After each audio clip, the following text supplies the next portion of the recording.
Welcome. I'm glad you're here. You can rest now. Tonight, let's start with a quiet story. Tom Thumb. This is the story of a very small boy, born into a very poor family, at the edge of a wide forest. His parents were woodcutters. They worked hard, but the land was thin, the winters long, and food was often not enough. They had 7 children, and each day was a quiet struggle to feed them all. The youngest was so small that he could stand in the palm of a hand. Because of this, people called him Tom Thumb. Tom did not speak much, but he listened. And he noticed things others missed, how the wind changed before rain, how birds went silent when danger was near, how grown-up voices sounded different when fear was sitting in the room. One winter evening, while the fire burned low and the house was silent, Tom heard his parents talking in the dark. They were not angry. They were afraid. "We cannot feed 7 children," his mother whispered. His father didn't answer at first. The only sound was the thin crackle of the embers and the distant creak of trees outside, as if the forest itself was shifting in its sleep. "At this rate," the father finally said, "we will all starve." The mother's breath trembled, the way it did when she tried not to cry. "What are we supposed to do?" There was a long pause. Then the father said it slowly, like someone swallowing something sharp. "We will take them into the forest." Tom felt the words land in him. Heavy. Cold. Not a threat. A decision. "We will leave them there," the father continued, "where they cannot find their way back." The mother let out a sound, part grief, part horror. "They are our children." "I know," he said, voice hoarse. "But if they stay, there will be no bread, no soup, no strength left in our arms. We will all die together. If we leave them, maybe someone will find them. Maybe they will find berries, or a farm, or wolves," the mother whispered. Silence again. Tom lay very still beneath his blanket. He did not cry. Not because he felt nothing, but because he felt too much. Fear, yes, but also something else, a sharp, clear determination, like a small blade being pulled from a sheath. In the morning, he would be ready. At dawn, the house woke slowly. The children rubbed sleep from their eyes and gathered near the hearth, where their mother warmed what little she could, thin porridge, more water than grain. Each child ate quietly, licking the spoon clean as if it might offer one more mouthful if they begged it. Their father stood near the door, tying his boots. "We are going to gather wood," he said. "All of you. Come." The older children exchanged glances. Going to the forest was not unusual. But Tom watched his father's jaw, how tight it was, how he avoided looking directly at them. Outside, the air was pale and sharp. Their breath rose in little clouds. The forest waited at the edge of the village like a dark wall, tall trees pressed together, their branches intertwined high above like hands that never opened. As they walked, Tom lagged half a step behind. Not enough for anyone to notice. His eyes went to the ground. There were small stones along the path, washed clean by rain and frost, white, bright against the dirt. He bent quickly, scooping them into his pockets, one after another, until the fabric grew heavy at his hips. The stones were cold, smooth, reassuring. Every few steps, Tom let one fall behind him. A soft click. A whisper of certainty. The forest grew thicker as they went. Light became thin and greenish, filtered through needles and branches. The air smelled of damp bark, old leaves, and mushrooms hidden under rot. The children chattered at first, then grew quiet. Even the birds seemed quieter here. The deeper they walked, the more the forest swallowed sound. At last, their father stopped in a small clearing. "Wait here," he said. His mother's hands hovered as if she wanted to pull them into a hug, but her arms did not move. "We'll be back soon," she forced out. Then their parents turned and walked away. No farewell. No backward glance. Just footsteps fading into the trees. For a moment, the children stood still, as if their bodies did not understand what had happened. Then the youngest of Tom's brothers began to cry. Another joined him. Soon the clearing was filled with frightened voices, the kind that make the air feel smaller. Tom swallowed and kept his voice soft. "Stay close," he said. "Don't run. Running makes you lost faster." The older children looked down at him, confused, this tiny boy giving instructions. But there was something steady in his tone. Something that made them listen. They waited. The day leaned toward evening. The light turned golden, then dim. Shadows stretched. The forest began to sound different, as if it was waking up for its own night life. Distant hoots, soft rustling, the snap of a twig that no one had stepped on.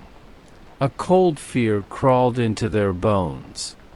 "Tom," one sister whispered, "what if they don't come back?" Tom looked at the sky through the branches. He watched the first faint stars appear. Then the moon rose, slow and pale. And that was when the stones began to shine. Not with magic, just with moonlight, bright enough to be seen in the dark, like a path of tiny moons laid low on the earth. Tom turned. "There," he said. He led his brothers and sisters back the way they had come. Step by step, stone by stone. The younger ones clung to the older ones' sleeves. Their feet stumbled over roots, but Tom kept the pace steady. He spoke only when needed. "Here. Careful. Not there, this way." Hours later, the forest loosened its grip. The trees spaced out. The air felt less heavy. And then, like a miracle that looked ordinary, their house appeared. Warm light in the window. Smoke from the chimney. Their mother opened the door before they even reached it, as if she had been listening for their steps. When she saw them, she made a sound halfway between a sob and a laugh. She dropped to her knees, gathering them into her arms, burying her face in their hair. Their father stood behind her, pale and shaken, eyes wide as if he had seen a ghost. They were home. But hunger did not leave just because they had returned. Days passed. The bread grew smaller. The soup grew thinner. Their father's shoulders sank as if carrying a weight he could not set down. Their mother's eyes became sharp and tired. One evening, Tom heard the whispers again. "You see," the father said. "They came back." "We cannot. We have nothing," the mother whispered. "Nothing." Their voices broke, then hardened into the same desperate resolve. They would try again. This time, Tom knew, they would take away the stones. And they did. The next morning, when Tom tried to slip outside to collect stones, he found the door locked. His mother had kept the key. Tom stood very still. The other children waited behind him. He looked toward the bread, one small loaf, rough, dense, precious. When his mother turned away, Tom took it. Not to eat. To save. He broke it in his hands into small pieces and hid them in his pocket. Then they walked to the forest again. The air was colder than before, as if winter had deepened overnight. Their father walked faster, pushing them farther, deeper, until the village felt like something they had imagined. Tom dropped crumbs behind him. Not all at once, carefully, steadily, like a trail of small promises. But the forest was alive, and it was hungry too. Birds noticed. A flutter of wings. The quick, sharp sound of beaks. Tom saw small shapes hop down from branches and pick at the ground behind them, pecking away what he had left. His stomach tightened. He tried to drop more crumbs faster. But the birds were faster. By afternoon, he glanced back and saw nothing. No pale stones. No scattered bread. Only leaves and dirt. At the clearing, their parents stopped again. "Wait here," the father said, voice strained, almost pleading, as if he wanted them to make it easy for him. "We'll come back." The mother's lips trembled. She reached out and brushed a strand of hair from one daughter's face. Then she turned away. And they walked into the trees. The children waited. At first, they told each other stories. Then they told each other lies. They'll come back soon. They must be looking for better wood. Maybe they got lost. Then the light began to fade.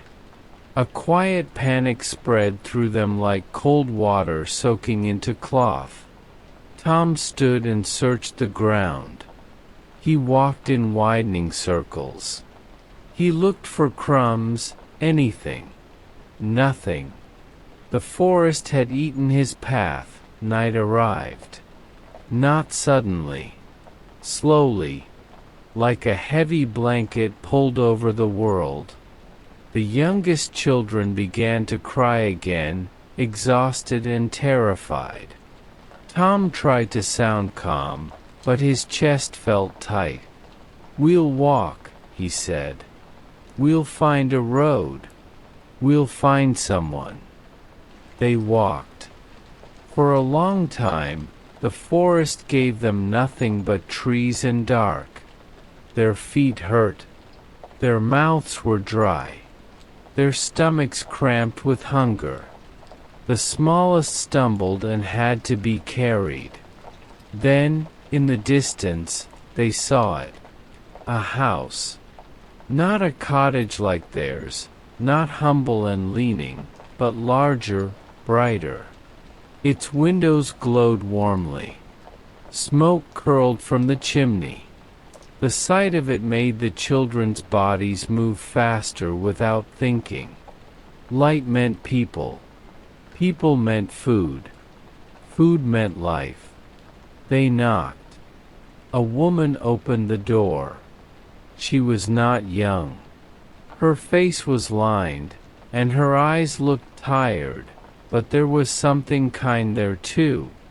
She took one look at the 7 children, dirty, trembling, thin as reeds, and her expression changed. She stepped back, pulling the door wider. "Come in," she said quickly, glancing over her shoulder as if afraid the night might follow them inside. The warmth hit them like a wave. The smell of stew, of wood smoke, of bread. The children swayed on their feet. The woman's hands moved fast. She sat them by the fire, brought water, then a little food, careful portions, as if she knew what it meant to ration. As they ate, she watched them with a strange mixture of pity and fear. Finally, she leaned close and lowered her voice. "You must leave," she whispered.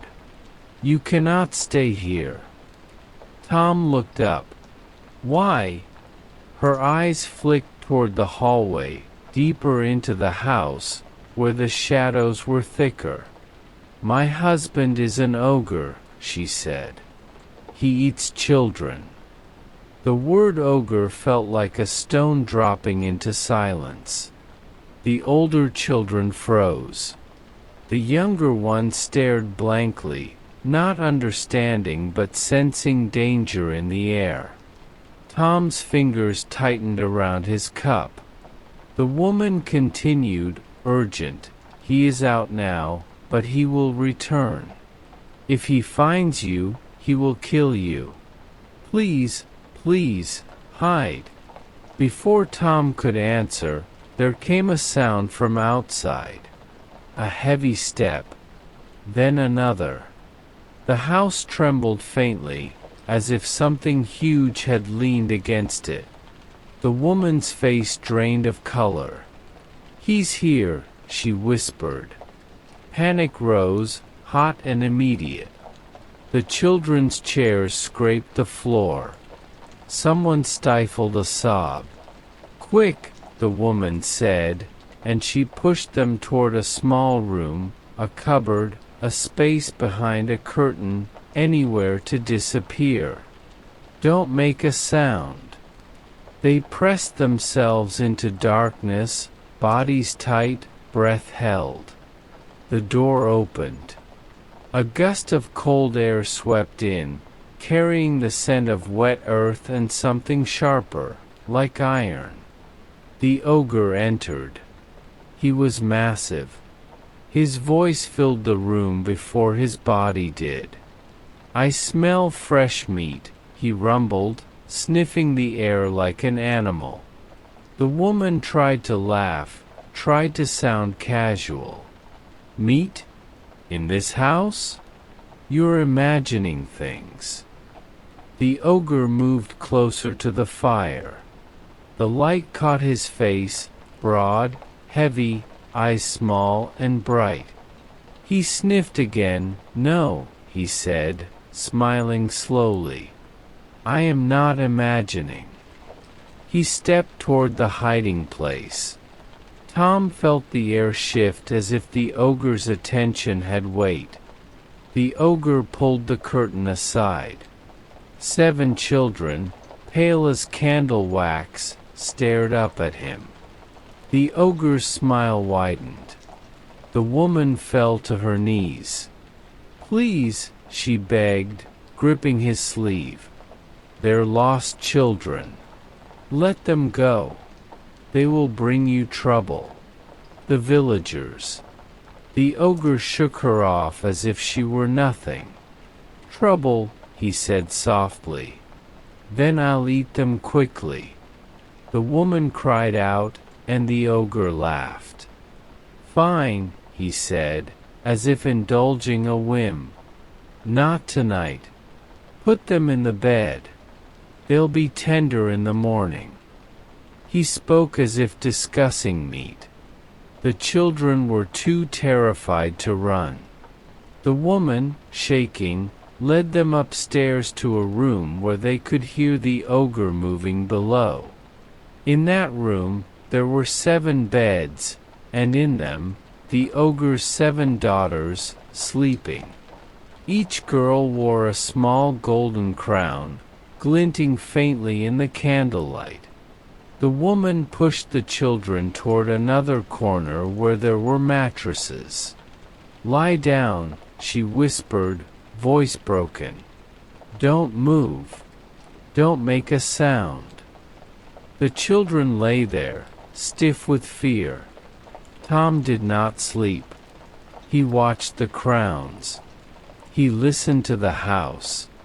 Downstairs, the ogre drank and laughed to himself. Later, the sounds changed, heavy steps on the stairs, slow, unsteady, the sound of a blade being drawn. Tom's mouth went dry.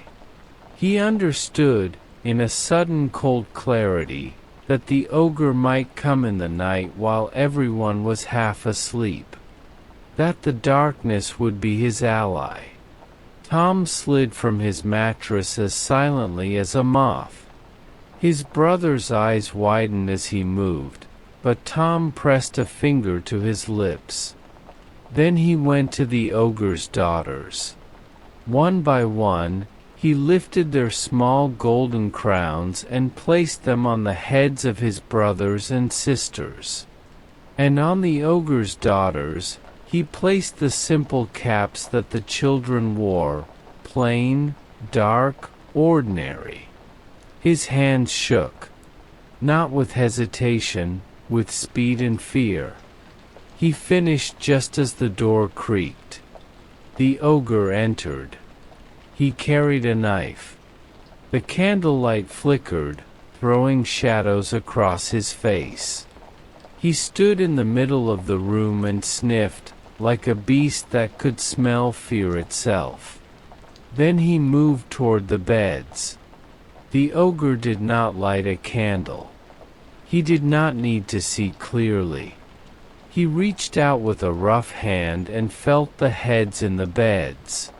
A crown. "Aha," he murmured, satisfied. In the darkness, he believed the crowned heads were the children. The knife rose. Tom pressed his hand over his mouth to stop any sound from escaping him. The blade fell. Once. Twice. Again. A muffled cry. Then silence. The ogre moved from bed to bed, calm, methodical. When it was done, he left the room without looking back. Tom waited, heart pounding, ears ringing, until the heavy steps faded down the stairs. Only then did he move. He shook his brothers awake, one by one, eyes wide, hands trembling. "Now," he whispered. "Now." They crept out of the room like ghosts. Downstairs, the ogre snored near the fire, his mouth open, one hand still gripping the knife as if it were a toy. The woman met them at the bottom of the stairs. Her face was wet with tears. She didn't ask questions. She saw their terror and understood enough. "Go," she whispered, opening the door. "Run. Don't look back." The night swallowed them again. But this time, they ran with a purpose that made their legs move even through pain. They ran until the house was far behind and the forest began to change, less dense, less heavy. At last, when their lungs burned and their feet could hardly move, they collapsed beneath a tree, huddled together in the dark. No one spoke for a long time. Then one sister whispered, voice shaking, "Tom, what happened?" Tom stared at the ground. His voice came out low and steady, but there was something older in it now. "We're alive," he said. "That's what happened." Morning found them cold and hungry, but still breathing. They walked again slower now, exhausted, moving toward any sign of a road. Eventually, they reached the edge of the forest and found a path. It led to a village they didn't know. They begged for bread. Some people shut doors. Some gave crusts. A few offered water and pity. Days passed like this, wandering, surviving. One evening, Tom saw something in the distance that made his stomach twist. A familiar shape. The ogre. He was walking along the road, furious, shouting, his boots striking the ground with a rhythm like thunder. He carried a sack, and his face was dark with rage. Tom heard him muttering, my daughters, my daughters." The ogre's voice shook with confusion and fury. "Who tricked me?" Tom's blood went cold. Then he noticed the ogre's boots. They were not ordinary boots. They looked heavy, thick, strange, like they had been made for crossing the world. And Tom remembered, from old village whispers, stories about 7-league boots, boots that could carry a man 7 leagues in a single step. If he could take those boots? Tom's mind clicked into place. He told his siblings to hide behind a hedge and wait, then he moved. Small, silent, quick, he followed the ogre at a distance, watching, listening. Eventually, the ogre, exhausted from his rage and his search, sat down near a ditch and leaned back against a tree. His breathing grew slower. His eyelids drooped. The boots lay stretched out in front of him. Tom did not hesitate. He crept forward, close enough to smell the ogre's breath, sour, heavy. Close enough to see the dirt under his fingernails. Tom slid his hands under the edge of the boots. They were enormous. He could fit his entire body inside one. But magic does not always care about size the way humans do. Tom pulled. Slowly. Patiently. The ogre shifted and grunted, but did not wake. Tom kept pulling until the boots slid free. Then he backed away, holding his breath. And when he was far enough, he slipped his feet into them.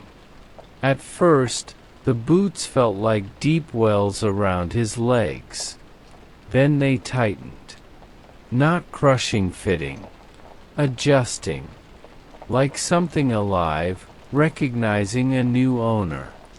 Tom's heart kicked hard in his chest. He took one step. The world lurched. The trees jumped backward.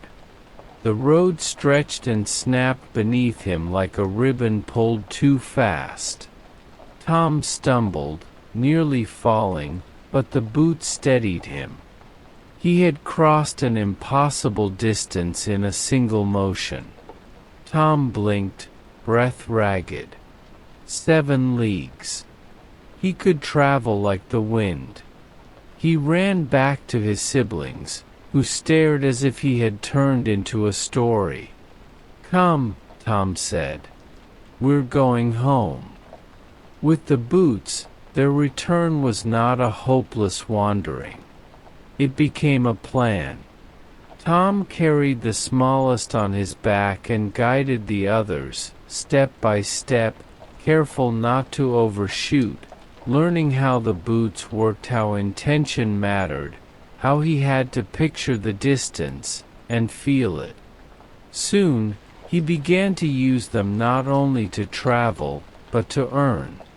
He reached towns quickly. He offered to carry messages, deliver parcels, run errands, anything that paid a coin.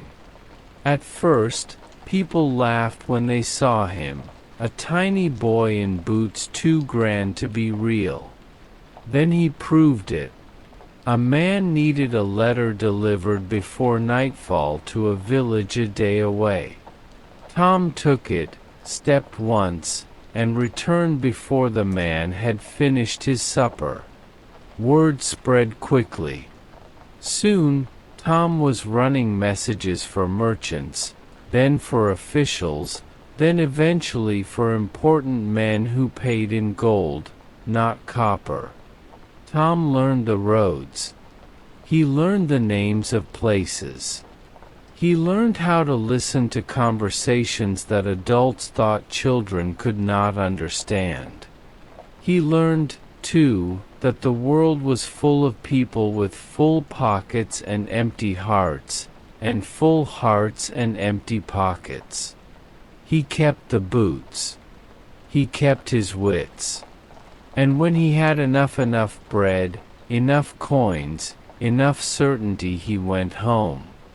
When Tom returned, the house looked smaller than he remembered. But the smell of it, the familiar smoke, the old wood, the faint trace of his mother's cooking hit him like a memory made real. His mother opened the door and froze. For a second, she did not recognize him, this tiny boy dressed better, standing straighter, eyes sharper. Then she saw his face. A sound broke out of her, raw and trembling. Tom, his father, stepped forward, face pale as ash. The shame in his eyes was immediate, naked. He looked as if he expected Tom to spit at his feet. Instead, Tom reached into his satchel and placed food on the table: bread, cheese, dried meat, flour, more than they had seen in months. His siblings stared. His mother's hand shook as she touched the bread, as if afraid it would vanish. His father sank into a chair and covered his face. Tom stood in front of him. He could have spoken cruelly. He could have asked, "Why did you do it?" He could have said, "You left us to die." But Tom looked at the worn hands of his father, the deep lines on his mother's face, the hollow cheeks of his brothers and sisters. He understood something that did not excuse them, but explained them. Hunger changes people. Fear bends them. Tom spoke softly. "We're alive," he said. "That's what matters." And he stayed. Not because the past was erased.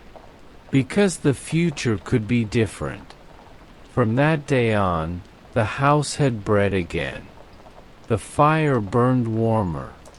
The children's cheeks filled out. The parents aged a little less each week. Tom remained small. But in that small body lived the kind of courage that does not shout. The kind that watches, plans, acts, and saves the ones who cannot save themselves. And when the wind rose at night and pressed against the walls, the house no longer felt like a place waiting to break. It felt, at last, like a home. Next story. This one is about a young girl, a small doll, and a house that walks on bones. This is the story of Vasilisa the Beautiful and Baba Yaga.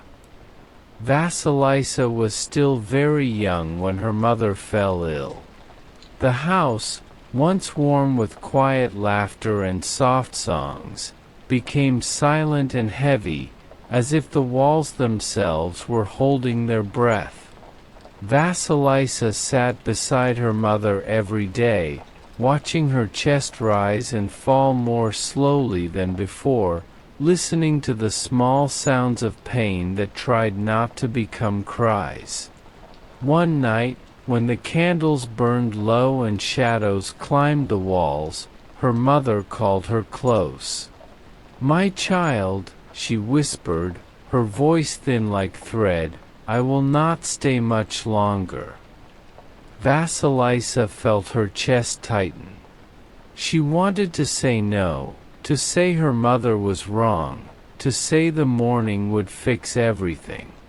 But her mother's eyes were calm in a way that frightened her. From beneath her pillow, her mother took a small doll. It was simple, made of cloth, with a tiny stitched face and soft arms. "Take this," she said, placing it in Vasilisa's hands. "Feed it when you are hungry. Give it water when you are thirsty.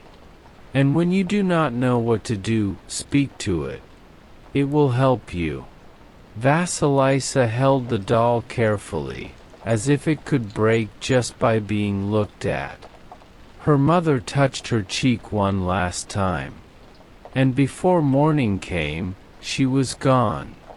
Not long after, Vasilisa's father brought another woman into the house. She arrived with 2 daughters of her own. They were not poor. Their dresses were clean, their hair well kept, their eyes sharp with judgment. They looked at Vasilisa as if she were something left behind in a corner, useful, but not precious. At first, the new mother spoke kindly. But kindness that is forced does not last. Little by little, her voice changed. So did her eyes.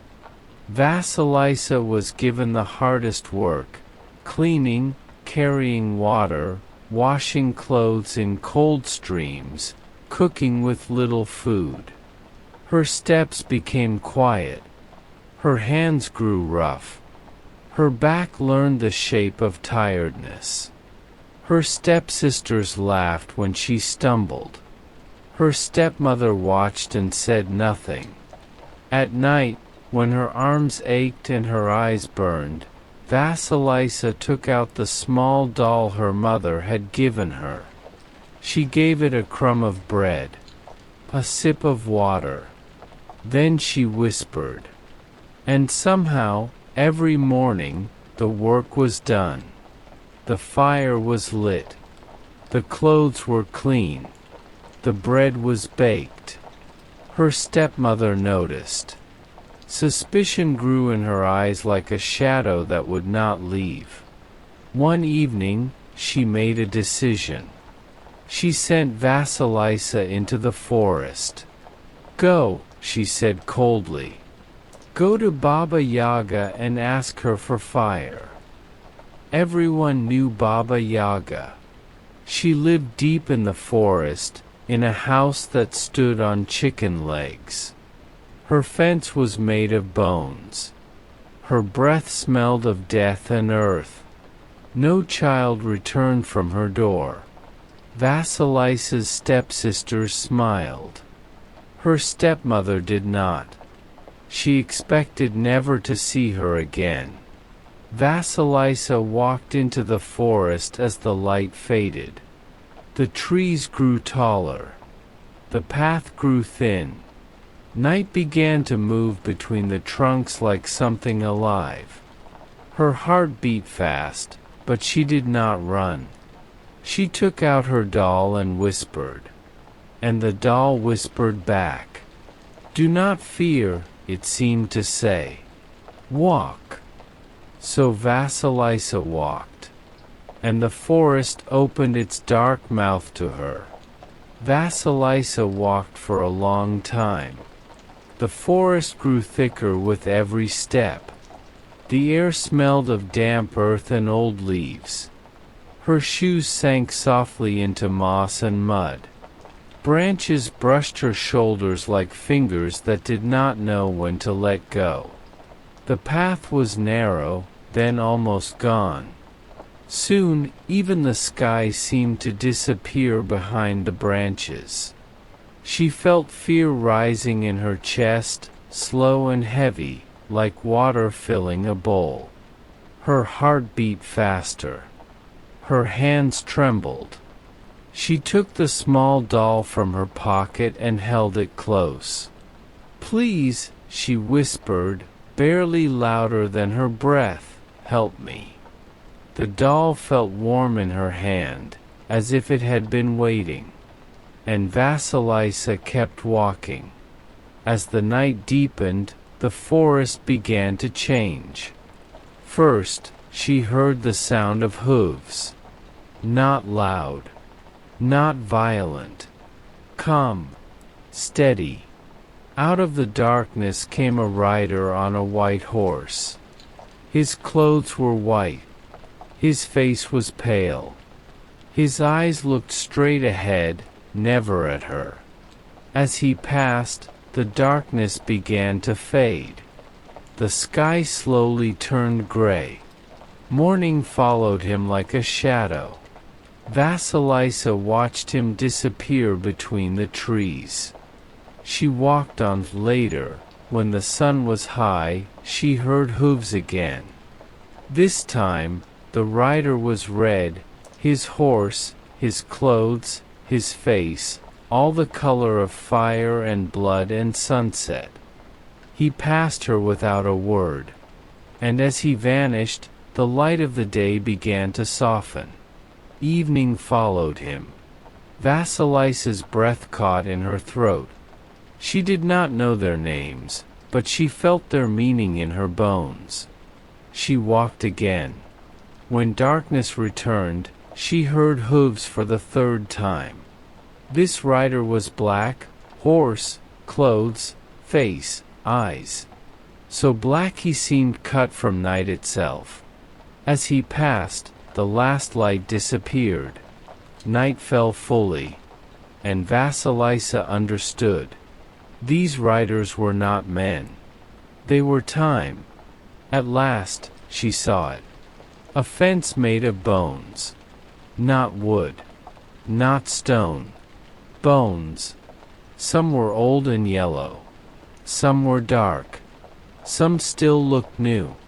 On top of some bones were skulls, and inside a few of those skulls burned a faint, cold light. Beyond the fence stood a house. Not on the ground. On chicken legs. Thick, crooked legs, covered in feathers and scales, scratching slowly at the earth as if the house itself were restless. The house turned slightly, like an animal shifting its weight. Vasilisa felt her knees weaken. This was the home of Baba Yaga. She stepped closer. The gate opened by itself with a dry, painful sound. The skulls on the fence turned their empty eyes toward her. Vasilisa swallowed and spoke, as she had been taught. "Good evening," she said softly. "Please, grandmother, turn your front to me and your back to the forest." The house creaked. Slowly, its legs moved. The whole house turned until its door faced her. The door opened. And Baba Yaga came out. She was thin and bent, but not weak. Her hair was wild and gray. Her nose was long and sharp. Her eyes were bright like knives. She sniffed the air. "Human smell," she said. "Warm, living flesh." Vasilisa felt her heart jump, but she did not run. "I was sent for fire," she said. "Please, grandmother, give me some." Baba Yaga smiled. But her smile was not kind. "I will give you fire," she said slowly, "if you work for me." She turned and went inside. Vasilisa followed. Inside, the house was dark and strange. Shadows moved where nothing moved them. Bones were stacked like firewood. Strange tools lay everywhere. Baba Yaga sat and pointed. "You will work," she said. "If you fail, I will eat you." That night, Baba Yaga gave Vasilisa her first task. "In the morning," she said, "you will sort this." She pointed to a huge pile of grain mixed with dirt, seeds, stones, and dust. Good grain in one pile. Bad grain in another. Before night. Then Baba Yaga lay down and slept, snoring like a broken bellows. Vasilisa stood alone in the dark, her eyes filled with tears. She took out the doll. "I don't know how," she whispered. She gave the doll a crumb and a sip of water. The doll seemed to move, just a little. "Sleep," it seemed to say. "I will work." Vasilisa lay down, shaking, and slept. When she woke, the grain was perfectly sorted. Baba Yaga grunted. "Good," she said. "But don't think you're safe." The next day, Baba Yaga gave her more tasks. Clean the house. Wash the clothes. Cook the food. Prepare the meal. Carry water. Chop wood. All in one day. Each task alone would have been too much. Vasilisa worked until her arms burned and her back screamed. But when she could no longer stand, she fed the doll again and whispered. And the doll helped. By evening, everything was done. Baba Yaga watched her closely. "How do you do it?" she asked. Vasilisa hesitated, then answered softly, "My mother blessed me." Baba Yaga's face changed.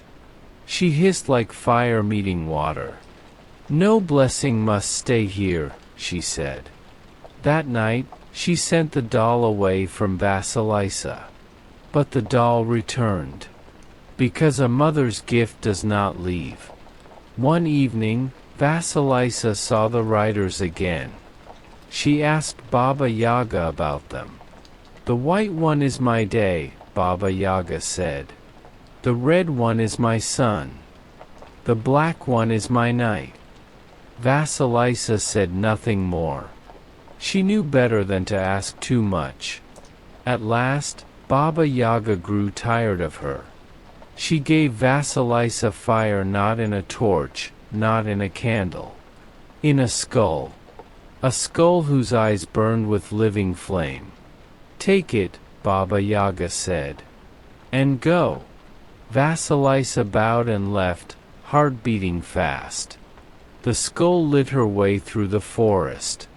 The trees bent away from its light. When she reached home, her stepmother and stepsisters were sitting in darkness. They had let their own fire die, waiting for her to return, or not return. They saw the burning skull and cried out. "Good," the stepmother said. "You brought fire." Vasilisa held the skull. The skull looked at the stepmother. And its fire grew that it burned not wood, not cloth, but lies, cruelty, and cold hearts. The stepmother screamed. The stepsisters screamed. And when morning came, there was nothing left of them but ash. Vasilisa stood alone in the quiet house.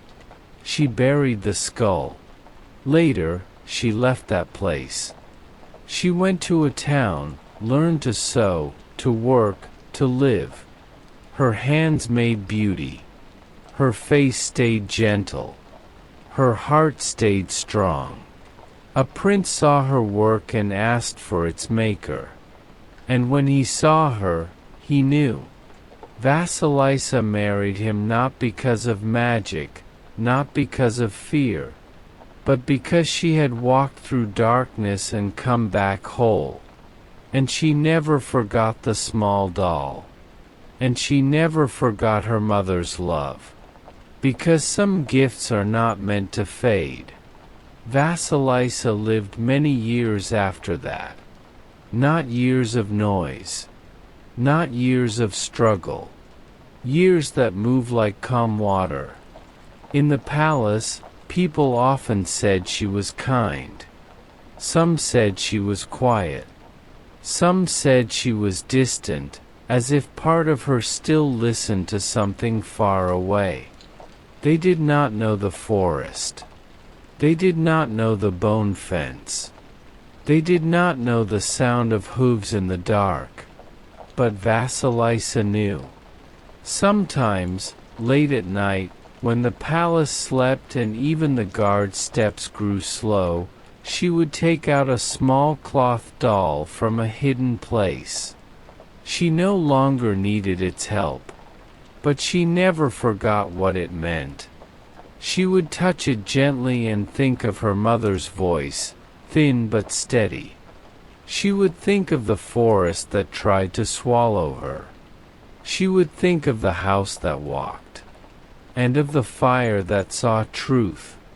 She understood something then, more clearly than any lesson, that courage is not loud, that kindness is not weakness, and that those who walk through darkness and do not become dark themselves carry a light no one can take away. And so her life went on, not as a girl who was saved, but as a woman who had saved herself, step by step, through fear, work, and quiet strength. And if sometimes, in her dreams, she still heard hooves on the road, white, red, and black, she did not wake in fear. She only whispered, "I walked my road, and I am still here." Now, let's listen to one last story. A story about loss, silence, and the long road back to light. This is the story of the girl without hands. There was once a miller who lived near a dark line of forest, where the trees stood close together and the air always smelled faintly of wet bark and river water. His mill was old. The wheel turned when it wished, creaking like tired bones. The stream that fed it was never steady. Some weeks it ran full and quick, some weeks it thinned to a thread. And the miller's life followed the same rhythm, one season of relief, another of fear. He was not a cruel man. Not at first. But worry can reshape a person, slowly, day after day, the way water reshapes stone. He had a daughter, quiet, gentle, the kind of girl who brought a cup of water without being asked, who noticed when someone's hands shook, who cleaned the kitchen even when no one praised her for it. She was the one bright thing in the house, the one presence that made the miller feel, for a moment, that life might still be good. One evening, he stood outside the mill and stared at the stream. The sun was going down behind the trees, turning the sky a deep copper color. The wind lifted the leaves in small restless waves. The miller felt the familiar weight in his chest, the fear of winter, the fear of debt, the fear of being unable to protect what he loved. And he spoke aloud, not to anyone in particular, not as a prayer, not as a spell. Just as a man muttering into the world. "If only I could be rich," he said. "If only I could stop fearing hunger. I would give anything." Behind him, a voice answered, "Anything?" The miller turned so fast his heart jumped. A stranger stood near the edge of the trees, as if he had always been there. Tall, thin, dressed in dark clothes that seemed to absorb the last light. His face was calm in a way that did not feel human. The miller swallowed. "Who are you?" The stranger smiled slightly. Not warmly, more like someone pleased to be understood. "A friend," he said. "And I can help you." The miller tried to laugh, but his throat was dry. "Help me?" "I can make you rich," the stranger said. "Gold enough that your cupboards will never be empty. Enough that winter will not frighten you." The miller felt something in him tighten, desire, hope, shame. He knew he should step back. He knew he should shut the door and call for his daughter. Instead, he said, carefully, "What do you want?" The stranger's eyes flicked toward the mill. "All I ask in return," he said, is what stands behind your mill." The miller glanced over his shoulder. Behind the mill was an old apple tree. It grew crooked, half-wild, its branches reaching out like tired arms. The miller had never cared much for it. "That," he said, relief washing through him. "It's just an apple tree." "Then you lose nothing," the stranger replied. The miller hesitated. The forest breathed behind the stranger. The last light fell lower. Somewhere, a crow called once, sharp and lonely. The miller imagined warm bread. He imagined a roof that did not leak. He imagined his daughter in a proper dress, not patched cloth. He nodded. "Fine," he said. "Take it." The stranger's smile widened. "Good," he said softly, as if tasting the word. And then, as simply as a shadow slipping out of sight, he was gone. The next morning, the miller woke to a sound he had never heard in his house: coins shifting. He sat up, blinking, and saw it. Gold. Not a few coins, not a small pouch, real wealth, spread across the table and stacked in corners as if someone had poured a river of metal into his home. His hands shook as he touched it. He laughed once, then again, and then he began to cry, because relief can look like tears when it finally arrives. He rushed outside. He wanted to see the apple tree gone, to prove it was real. But behind the mill, the tree was not there. And in its place stood his daughter. She had come out early, as she often did, to rinse her face and hands in the morning air. She stood with a simple scarf around her hair, blinking in the weak light, unaware until she saw her father's face. "What is it?" she asked softly. The miller went cold. His mouth opened, but no words came out. Behind him, the air shifted as if the morning itself had stepped aside. The stranger appeared again, calm as ever. "A promise is a promise," he said. The miller dropped to his knees. "No," he gasped. "No, I thought there was a tree. I thought you meant the tree." The stranger looked almost amused. "You said yes," he replied. "You agreed to what stands behind your mill. And there she stands." The daughter's eyes widened. She looked from the stranger to her father. "Father," she whispered. The miller tried to grab her, to pull her away, but the stranger lifted one hand. Not touching him, simply commanding the space. "I cannot take her," the stranger said slowly, "while she is so clean." He sniffed the air, like an animal testing scent. "She is too pure," he continued. "Wash her. Make her unclean. Then she will be mine." The miller clutched at the stranger's sleeve. "Please. Take the gold back. Take everything. Leave her." The stranger smiled again. "You wanted wealth," he said. "Now keep it." And he vanished. The miller staggered to his feet. His daughter stood still, pale, but not screaming. Her gaze was fixed on her father, searching his face as if trying to understand what kind of fear could create this moment. He told her everything. He expected her to hate him.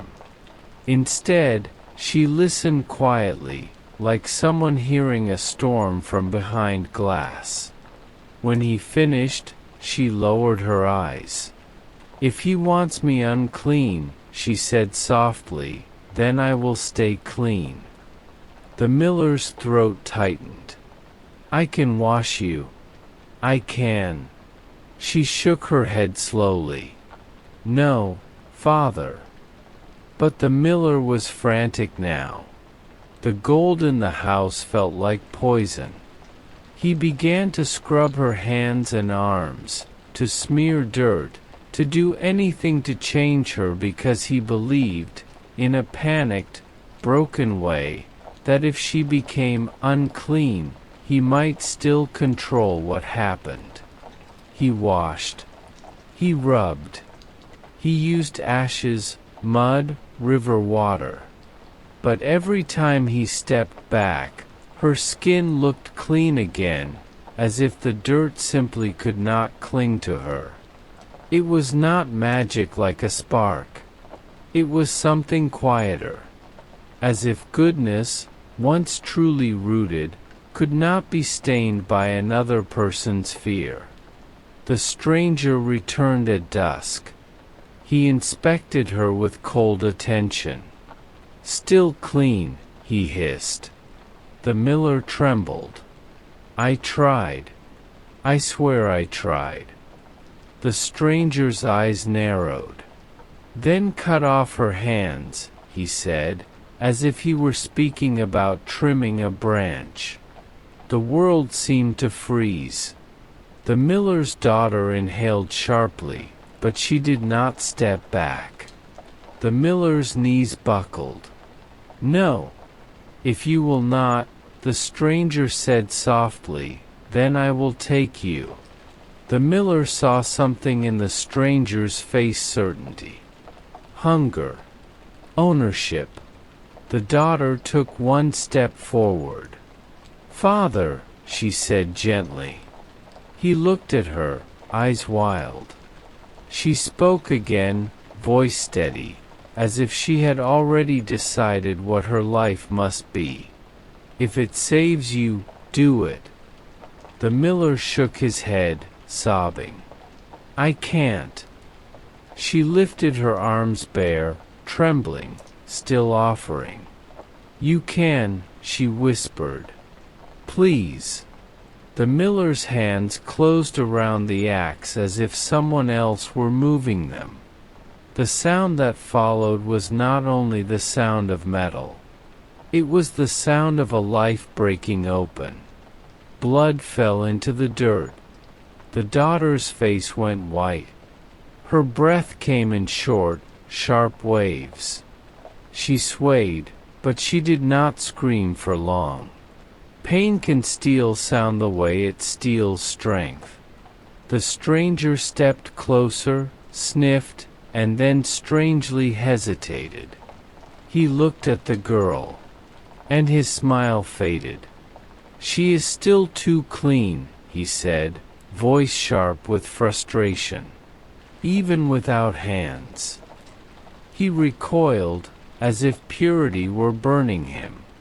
"She will never be mine." And then he was gone. The gold in the house dulled, as if light had left it. Within days, it was worthless dust, scrap, nothing. The miller sat in his kitchen with empty hands and a broken soul, staring at what he had done. His daughter stood nearby, arms wrapped in cloth, her body thin with blood loss, her eyes strangely calm. She had lost her hands. She had not lost herself. She did not stay. Not because she hated her father, though pain lived between them now like a wall, but because she understood something deep and quiet. If she remained, she would wither in the shadow of his guilt. One morning, before the sun fully rose, she tied fresh cloth around her arms, packed what little she could carry, and stepped outside. Her father appeared in the doorway, eyes swollen, face gray. "Don't go," he whispered.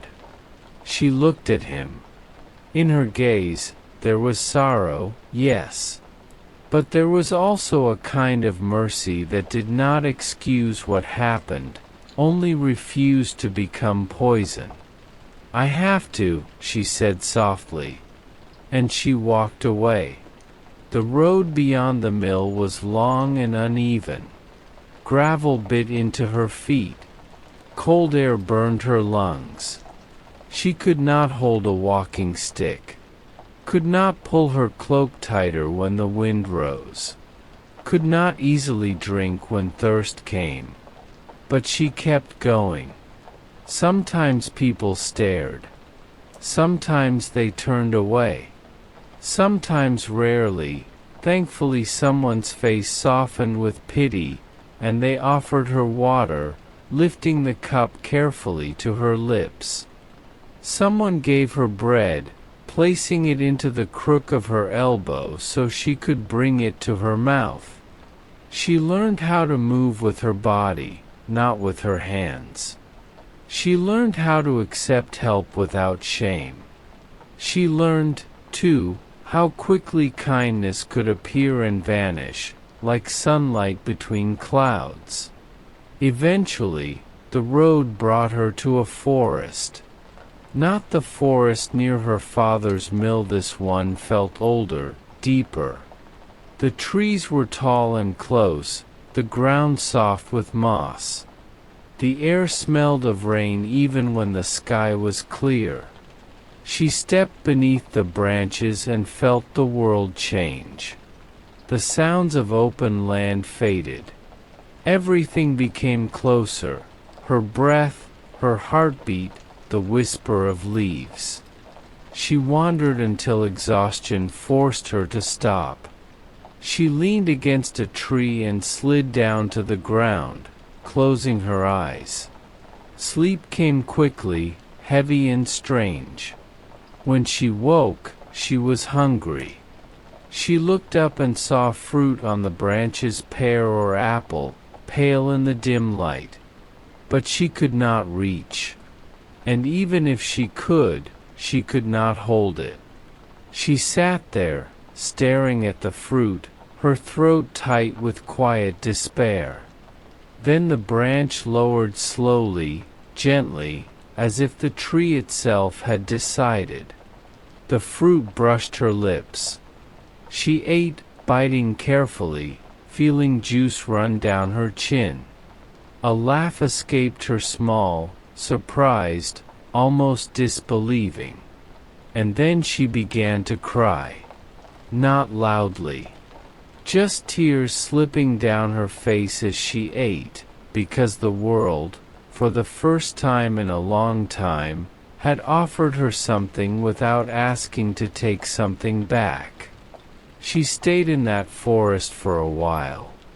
Days became a rhythm, finding water, finding fruit, sleeping under trees, waking to birds and wind. Animals grew less afraid of her. A deer watched her from a distance. A fox passed close, sniffing the air, then trotted away. She became a quiet figure in the green shadow, a woman without hands who did not beg and did not threaten, only survived. One day, a king rode through that forest with hunters and guards. He had lost his way.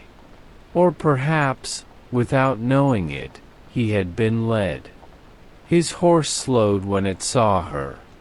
The king raised a hand, signaling the others to stop. He stared. Not with disgust, not with pity alone, more with a kind of stunned attention, as if he were looking at a story come to life. The girl stood slowly. Her dress was worn, her hair tangled, her arms wrapped in cloth. Yet her eyes were clear. Her posture carried a quiet dignity, the kind that cannot be given by wealth or taken by injury. "Who are you?" the king asked gently. She told him, simply, what she could. She spoke of her father's bargain, of the stranger, of the loss, of the road. The king listened without interrupting. When she finished, the forest felt unusually still. "I will not leave you here," he said at last. "Come with me." She hesitated. I have no hands." The king's eyes did not flicker away. "Then I will lend you mine," he said quietly. "And my house will shelter you." There was no grand vow, no loud romance. Just a choice spoken plainly. And she, tired of walking alone, tired of fighting the world with her body, accepted. She rode behind him, holding on as best she could, her face turned toward the wind, her heart uncertain but not closed. At the palace, she became queen. Not the kind of queen who dazzled in conversation or filled halls with laughter. She was quieter than that. She moved carefully. She listened deeply. She looked at servants as if they were human beings and not shadows. She thanked people with her eyes, with her voice, with her presence, because she could not press coins into palms or place gifts by hand. People began to love her for it. The king loved her too, not out of pity, but out of respect. He treated her not as a broken thing, but as a whole person who had endured something terrible and still chosen to live with gentleness. Seasons passed. And one day, she gave birth to a child. A son. The palace filled with celebration bells, candles, warm food, voices that sounded like relief. The queen lay exhausted, her hair damp against her skin, her body aching with the deep pain of birth, but her eyes fixed on her baby as if he were the only light in the world. The king was away at war when it happened. A messenger was sent with a letter. The letter said, truthfully, "The queen has given birth to a healthy son. Both mother and child are well." But before the messenger reached the king, someone intercepted the letter. Someone who hated the queen. Sometimes the story says it was the devil again. Sometimes it says it was envy, living inside a human heart.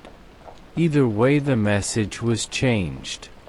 When the king received it, the words were cruel and impossible. "The queen has given birth to a monster." The king's blood ran cold. But he did not believe it. He stared at the paper, then crushed it in his fist. "No," he said aloud, as if speaking to the lie itself. "That is not my wife. That is not my child." He wrote back immediately. "Protect her," he ordered. "Care for her. Wait for me. I will return." He sealed the letter. He sent it. And again, the letter was intercepted. Again, the words were changed. When the palace received it, the message was no longer mercy. It was a command. "Kill her. Kill the child. Send me proof." The servant who read it felt sick. He looked at the queen, pale from childbirth, holding her son close, eyes tired but soft. He looked at the baby's small face, the way the child's fingers curled and uncurling with new life. He could not do it. He fell to his knees before the queen. "My lady," he whispered, shaking, "they want you dead." The queen listened. Her face did not twist into panic at first. It simply went still, like a lake freezing over. "Then what will you do?" she asked quietly. The servant's eyes filled with tears. "I will not kill you," he said. "But I cannot protect you here. You must go. Now." So the queen left again. Not quietly. Not easily. She wrapped her child tightly against her chest, feeling his small weight, his warm breath against her skin. The servant who had spared her walked beside her only until the edge of the palace lands. Neither of them spoke much. Words felt too heavy. When the trees began to close around the path, the servant stopped. "I can't go farther," he said. His voice shook. "If they see me, they'll know." She looked at him. His hands trembled, but his eyes were honest. "You saved us," she said. "Whatever happens next, you already chose the right side." He bowed his head, then turned away quickly, as if staying another second would break him. She watched him disappear. Then she turned to the forest. The first days were the hardest. The baby cried often. Hunger came quickly. Cold came faster at night. She walked until her legs shook, then rested against trees, rocking her child with her body because she had no hands yet to hold him properly. She learned new ways to move. She learned how to support the baby with her arms and chest, how to drink without spilling, how to gather berries using cloth and teeth and patience. Some days she found nothing. Some nights she slept with the baby pressed against her skin so he would not freeze. She spoke to him often. Not to teach him words he was too small, but to remind herself that they were still human. "We're still here," she whispered. "We're still walking." One evening, after a day with no food, she collapsed beside a stream. Her legs folded under her. Her breath came in sharp, painful waves. "I can't," she whispered into the dirt. "I can't keep him alive like this." She laid her forehead against the cold ground. "If anyone sees us," she said, voice breaking, "if there is any mercy left in this world, help my child." She slept from exhaustion, not from peace. She woke to warmth. Not from the sun but from bread. Fresh bread lay beside her. And a small cup of milk stood near the stream. She stared at it for a long time, afraid to touch it, afraid it would vanish. Then she leaned forward and drank. Slowly, carefully. She fed her child. Her body shook not from cold, but from relief so strong it hurt. From that night on, help came when she reached the end of herself. Sometimes she found food where there had been nothing before. Sometimes animals led her to shelter. Sometimes fallen branches formed a roof just before rain came. She never saw who helped her. But she felt watched not by something cruel, but by something patient. Years passed. Her child learned to walk between roots and stones. He learned where berries grew and where water stayed clean. He laughed when birds flew low and cried when storms came too close. She grew thinner but stronger. And one morning, as she washed her arms in cold water, she felt pain that was not pain. A slow pulling. A warmth that moved inside her flesh. She looked down. Skin moved. Bone shaped itself. Fingers formed slowly, as if remembering how they once existed. She did not breathe. When it was done, she had hands again. She touched her face. Her child's hair.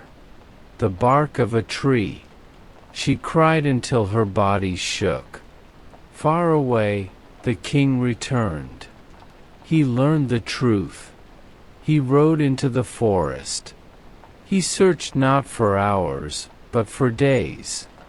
He called her name until his voice broke. He slept on roots and stone, eating little, walking much.